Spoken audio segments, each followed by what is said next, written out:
Ini lebih dari sekedar kehaluan ya. Kalau mengklaim punya surga sendiri lalu bisa menentukan seorang ini masuk, lebih dari sekedar kehaluan, bertentangan dengan dalil kan? Bertentangan. Jadi kesannya ecek-ecek Kang, 10 sahabat itu kesannya remeh gitu, murahan. Ternyata guru sekumpul juga bisa menentukan. Saya kira sunnah di istilah fikih pun tidak Kang? Enggak. Berarti orang itu yang ngomong sunnah itu saya kira sudah buat hukum baru itu. Udah jadi mujtahid. Hari ini sering dituduh oleh sahabat-sahabat kita di Salafi, dituduh sebagai penyembah kubur. Dan inilah yang terjadi. Asy'ari menolak, kehuluan itu menolak. Enggak. Oh iya kan? Kami ke kuburan itu sebatas ziarah, bukan meminta-minta gitu. Nah, dan kita juga kan harus melindungi ulama-ulama kita. Enggak, ulama-ulama kita enggak halu. Itu mah kemurni kehaluan aja kalau ada mengklaim bla bla bla. Makanya begini loh, untuk menerangkan hal itu secara ilmiah, secara tajam, kita harus memakai ilmu mantik. Di dalam ilmu mantik itu ada hukum yang disebut hukum identitas. Apa itu hukum identitas? Hukum identitas itu adalah setiap sesuatu itu punya jati diri sendiri, punya identitasnya sendiri. Itu loh. Bahaya loh seorang ustadz kiai yang belum pernah belajar ilmu mantik. Bahkan Imam Ghazali sangat mengkhawatirkan kalau ada seorang ulama atau ustadz kiai yang tidak pernah belajar ilmu mantik itu nggak usah diambil ilmunya katanya, karena takut terjebak di dalam.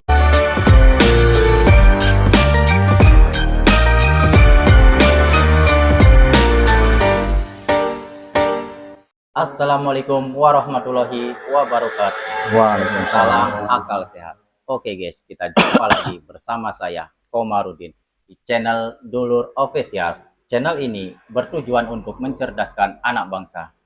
Oke, untuk tema pembahasan kita kali ini, kita masih membahas mengenai karomah Abah Guru Sekumpul, yang dimana banyak kaum Wahabi masih tidak mempercayai karomah Abah Guru Sekumpul. Terkhusus lagi pentolan Wahabi yaitu Heri Pras yang menganggap karomah Abah Guru Sekumpul ini ialah khurafat. Maka dari itu kita akan membahasnya bersama narasumber kita Abdul Rozak. Akan tetapi sebelum ke dalam pembahasan, jangan lupa subscribe, like, dan komen agar kami lebih semangat lagi untuk membuat video selanjutnya. Dan saya ingatkan pula agar tonton video ini sampai selesai agar tidak salah paham atau gagal paham. Oke, tidak usah panjang lebar, kita langsung saja ke dalam pembahasannya. Abdul Rozak, kaum Wahabi ini banyak yang tidak mempercayai mengenai karomah Abah Guru Sekumpul, terlebih lagi Heri Pras. Menurut Anda, gimana menilai pandangan atau pentolan dari Wahabi Heri Pras ini yang menganggap bahwa karomah Abah Guru Sekumpul ialah khurafat? Assalamualaikum warahmatullahi wabarakatuh. Bismillahirrahmanirrahim. Ini bahas Heri Pras ya, yang masih terus istiqomah menganggap karomah itu sebagai khurafat. Ya. Bahkan bukan Heri Pras saja, banyak sekali tuh orang-orang Wahabi, dari ustadznya, pengikutnya, sampai kadang di luar Wahabi pun ikut-ikutan. Orang-orang yang diberas sekuler, bahkan umat Islam kita sendiri juga yang tidak ngerti ilmunya ikut-ikutan kan, nuduh khurafat. Makanya begini loh, untuk menerangkan hal itu secara ilmiah, secara tajam, kita harus memakai ilmu mantik. Di dalam ilmu mantik itu ada hukum yang disebut hukum identitas. Apa itu hukum identitas?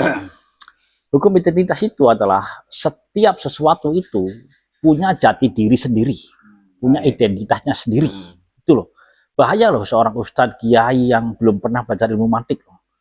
Bahkan Imam Ghazali sangat mengkhawatirkan kalau ada seorang ulama atau ustadz kiai yang tidak pernah belajar ilmu mantik itu nggak usah diambil ilmunya katanya, karena takut terjebak di dalam jurang kesesatan berpikir.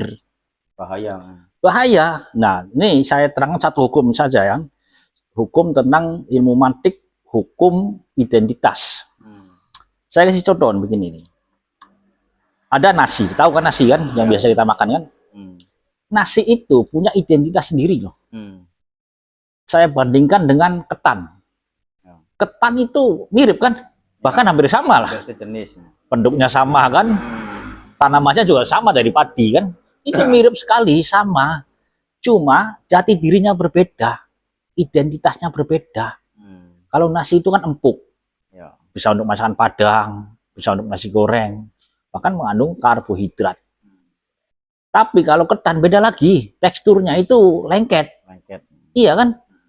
Terus buat bikin kue kalau ketan tuh, bukan untuk makan sehari-hari. Untuk kue ibaratnya ketan gurih atau kue lemper, beda. Jadi walaupun terlihat persis sama, itu punya identitas sendiri-sendiri loh. Punya ibaratnya jati diri sendiri-sendiri. Nah, di situ fungsi ilmu mantik bekerja. Jadi hal-hal yang mirip, yang bahkan sama itu jangan dianggap sama. Makanya seseorang baru disebut bisa berpikir ketika bisa membedakan sesuatu yang berbeda. Itu kuncinya itu. Nah, orang-orang Wahabi nggak bisa membedakan sesuatu yang berbeda. Secara identitas itu jelas berbeda antara karomah dan kurofat itu. Sekarang saya terangkan. Kurofat secara definisi adalah dongeng. Atau sesuatu yang mengada-ngada. Ya. Yang ngarang-ngarang, mereka-reka. Ya. Jadi antara cerita dengan fakta di lapangan itu tidak sesuai. Berbeda. Nah, itu yang disebut kurofat. Nah, siapa sebenarnya yang kurofat yang sebenarnya ini? Apakah Ustaz-Ustaz Wahabi atau karomah para wali kan? Ya. Sedangkan karomah itu dari zaman dulu ada loh. Dari zaman Nabi Sulaiman bahkan. Ya. Zaman sahabat, generasi tabi'in punya karomah sampai zaman sekarang ada. Saya kasih cerita. Karomah di zaman Nabi Sulaiman. Oke. Nabi Sulaiman pernah mengumpulkan para pembesarnya itu kumpul, terus ngasih perintah. Siapa yang sanggup memindahkan singgasananya Ratu Balkis dari negeri Sabah ke negerinya Nabi Sulaiman di Palestina. Datanglah bangsa jin dari Ifrit namanya itu. Kata jin itu bilang begini, Tuan Raja, saya yang sanggup memindahkan singgasana itu. Caranya bagaimana? Caranya, sebelum Tuan bangun dari tempat duduk, maka singgasana itu sudah ada. Bayangkan. Ada lagi orang soleh, lebih cepat lagi. Saya lebih cepat, Tuan Raja. Bagaimana caranya? Sebelum Tuan Raja mengedipkan matanya. Bayangkan, sebelum mengedipkan mata. Singgasana itu yang dari negeri Sabah loh, jauh loh, ke Palestina loh. Hanya dengan sekali kedipan, bahkan sebelum kedip, sudah ada. Dan itu terjadi sama orang soleh itu. Bayangkan, kalau orang seperti itu ada di zaman sekarang. Hanya dengan kedipan mata, singgasana antar negara itu bisa muncul. Mungkin dibilang kurofat lagi tadi. Oh kurofat, oh halu. Karena tidak masuk juga di agak logikanya. Nggak masuk, karena memang karomah itu terjadi atas kehendak Allah. Apanya nggak mungkin. Terus kalau orang Wahabi kan nanti berpikirnya begini, sahabat aja nggak ada, Nabi aja nggak ada. Lalu membandingkan. Membandingkan di situ tumbuhnya. Ini makanya saya ingin diskusi dengan mereka tuh. Tadi saya tertibkan pikirannya itu yang kacau balau tuh. Lalu kalau tuduhan Wahabi itu tidak benar, lantas siapa sih pelaku kurafat yang sebenarnya menurut Anda? Nah, kalau berdasarkan penjelasan ilmiah, justru pelaku kurafat itu orang Wahabi sendiri. Bahkan gurunya Heri Pras sendiri yang kurafat itu sebenarnya itu. Kalau misalnya yang sebenarnya kan pertanyaannya gitu kan. Jadi kurafat itu kan dongeng, mengadang-adang, ngarang-ngarang. Nah, Ustadz Khalid Basalam kan gurunya Heri Pras pernah bilang begini bahwa guru kita ini adalah Nabi Muhammad. Nah, itu kurafat. Karena apa? Karena mengadang-adang, ngarang-ngarang. Kan kurafat kan ngarang-ngarang. Coba saya terangkan secara ilmiah ini. Guru itu artinya pengajar. Yang mengajarkan. Secara langsung. Berarti kalau ada orang ngomong, guru kita ini Nabi Muhammad, artinya yang mengajari itu Nabi Muhammad. Itu kurafat. Mengarang-arang. Bahkan mengatasnamakan Nabi. Dan zamannya aja kan udah jauh kan. Dari iya, zaman sudah jauh. 1400 tahun Nah, yang seperti itu, yang kurafat itu, yang ngarang-ngarang, yang faktanya itu nggak ada. Nggak mungkin Nabi ngajari Ustadz Khalid Basalam agama juga. Dari mana jauh? Sedangkan pengikutnya banyak yang terpengaruh kan. Bahkan sudah tahu salah itu kurafat, malah mau bikin buku. Bayangkan, bikin buku mau disebarkan. Berapa banyak orang nanti yang terpapar di pemikiran kurafat itu. Itu kurafat. Nah, terus peristiwa yang Zainal Abidin ini, Ustaz Zainal Abidin, yang berseteru dengan Sani Uye itu itu juga khurafat termasuk tuh. Ustaz Zainal Abidin mengatakan bahwa imsak itu bid'ah. Nah itu khurafat, mengada-ngada. Karena apa? Karena faktanya tidak ada di kitabnya itu setelah dibuka. Iya kan? Justru menganjurkan. Justru menganjurkan. Nah, yang seperti itu, yang mengada-ngada seperti itu, yang khurafat itu. Jadi sebenarnya pelaku khurafat sebenarnya ya orang Wahabi sendiri sebenarnya. Kalau dibedah secara ilmiah itu. Iya kan? Sesuai dengan definisi. Kan cara memahami definisi itu begini loh. Kita bikin dulu definisinya. Yang masuk dalam definisi itu, maka dialah pelaku khurafat. Yang di luar definisi itu bukan khurafat. Begitu cara memahaminya itu. Jadi logis berpikir itu. Pertanyaan selanjutnya, kenapa sih pemikiran Wahabi kok selalu berbeda dengan Ahlu Sunnah wal Jamaah? Kalau soal pemikiran berbeda, memang pemikiran berbeda-beda kan. Cuman kalau diambil benang merahnya itu, yang paling besarnya, tak salahnya di mana kan? Nah, dalam memahami agama, orang ahli sunnah itu landasan sumber kebenarannya kan ada 3. Nah, Wahabi cuma ada 1. Ahlu sunnah itu kan pertama khobar sodik, pertama Al-Quran, sunnah. Ini khobar sodik loh. Al-Quran, sunnah, kabar yang benar.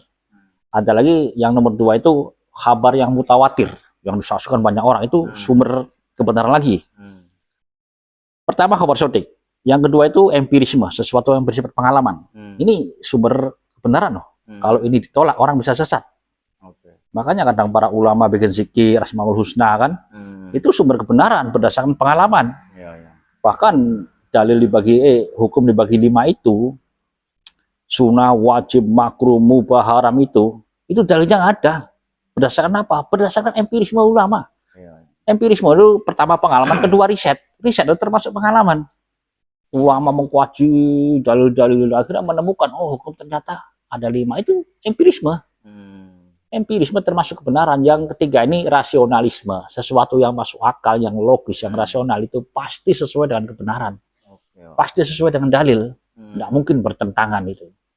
Nah, disitulah tidak salahnya Wahabi, akalnya nggak dipakai, itu salahnya itu. Oh gitu. Hanya dalil terus, dalilnya ada nggak? Dalilnya ada nggak? Jadi lebih Wahabi ini lebih mengutamakan dalil daripada pikiran mereka sendiri. Pikirannya nggak mau dipakai. Itu loh, padahal Al-Quran menyuruh kita berpikir. Wahabi menyuruh pengikutnya tidak boleh berpikir. Bayangkan, buang akalmu kalau berhadapan dengan dalil.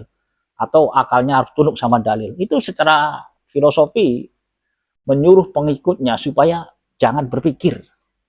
Udah terima saja. Apa yang Ustaz mau katakan, terima saja. Itu intinya itu. Doktrin. Bahaya berarti. Makanya karena akalnya sudah mati, nggak dipakai, akhirnya ajarannya yang membingungkan di berbagai bidang itu tetap aja nggak sadar. Padahal bingung semua kalau dicek ajarannya itu. Mungkin faktor itulah yang membuat kaum Wahabi dan Ahlu Sunnah wal Jamaah ini selalu berbeda. Nah, yang satu akalnya dipakai Ahlu Sunnah, orang Salafi akal yang nggak mau dipakai itu. Berarti akhirnya berbenturan terus. Udah jelas lah berarti mengapa kaum Wahabi dan Ahlu Sunnah wal Jamaah ini berbeda. Jadi menurut pendapat Anda ialah karena kaum Wahabi ini tidak mengutamakan akal sehat mereka, yang mereka utamakan ialah selalu dalil, dan dalil. Maka dari itu selalu berbeda jalannya antara Ahlu Sunnah wal Jamaah dan kaum Wahabi. Oke, terima kasih banyak Abdul Razak atas penjelasannya. Terima kasih. Kita akhiri saja video kita kali ini. Kita akan berjumpa lagi di video-video selanjutnya. Wassalamualaikum warahmatullahi wabarakatuh.